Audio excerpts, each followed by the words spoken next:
Ipinaliwanag ng dalawang miyembro ng House Prosecution Panel ang inihain nilang entry with the motion to issue summons sa isinagawang press conference kanina. Kumuha tayo ng update kay Earl Tobias live mula sa Batasang Pambansa. Earl? Princess, nag-file nga ng motion si House Impeachment Prosecutor Marcelino Libanan at Rog Gutierrez sa Senado kaninang umaga para ipasamo ng Senado si Vice President Sara Duterte at formal nang sagutin ang mga articles of impeachment laban sa kanya.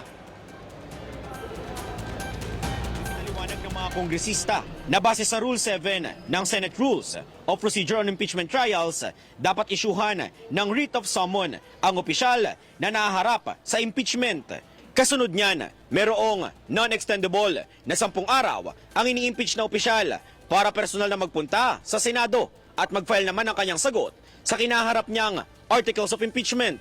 Kung matatandaan, sa huling araw ng sesyon ng Kamara noong February 5 pa, na-endorso ng 215 na mga kongresista ang impeachment complaint laban sa Vice Presidente.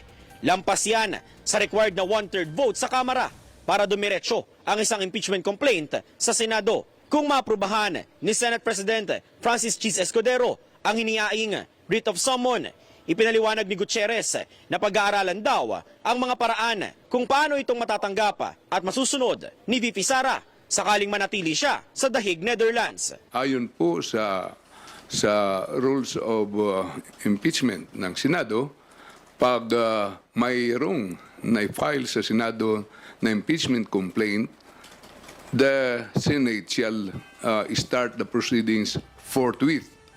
Simulan kaagad. Anong ibig sabihin ng forthwith?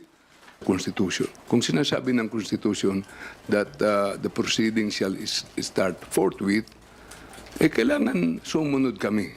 Otherwise, pag hindi kami sumunod, kami na ang nagpa-violate ng ating Constitution.